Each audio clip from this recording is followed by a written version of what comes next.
I will say that I believe we had a very productive meeting. There were many, many points that we agreed on, most of them, I would say, a couple of big ones that we haven't quite gotten there, but we've made some headway. So there's no deal until there's a deal. Incidentally, when the new administration came to power, bilateral trade started to grow. It's still very symbolic. Still, we have a growth of 20%. As I've said, we have a lot of dimensions for joint work. It is clear that the U.S. and Russian investment and business cooperation has tremendous potential. Russia and the U.S. can offer each other so much in trade, digital, high-tech, and in space exploration. We see that Arctic cooperation is also very possible.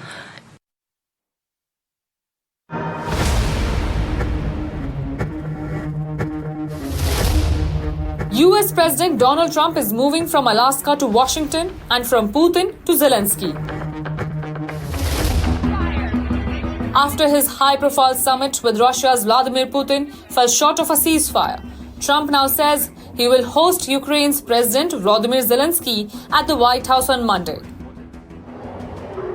The Alaska summit itself was heavy on cinematic backdrops, fighter jets, blue podiums with Pursuing Peace banner, Air Force One, but light on deliverables.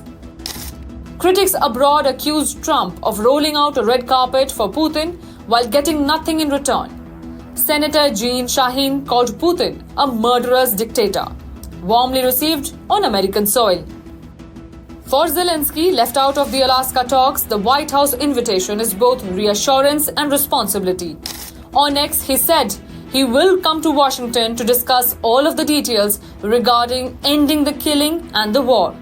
He stressed that any deal must include European involvement and firm security guarantees, thanking partners but warning that Ukraine cannot stand alone. For Putin, the optics were invaluable. Shackled by International Criminal Court warrants that limit his travel to more than 100 countries, the US summit was a stage he craved, one that only Washington could provide. He declared that the talks had paved a path to peace, but again offered no specifics. In Europe, the reaction ranged from anger to exasperation. Estonia's foreign affairs chief said Putin had humiliated the US and that Trump must apply real pressure if he wants results. Lithuania's defense minister called Putin's words gaslighting and veiled threats, pointing out that Russia was bombing civilians even as he spoke of peace. The Czech foreign minister went further, warning that Kremlin propaganda was already at work. If Putin was serious about peace, he would not have been attacking Ukraine all day.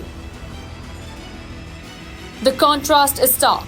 Putin walked away with legitimacy on a global stage. Trump walked away with promises of progress but no ceasefire. And Zelenskyy? He walks into the White House on Monday carrying Europe's expectations and the fate of Ukraine's negotiating hand.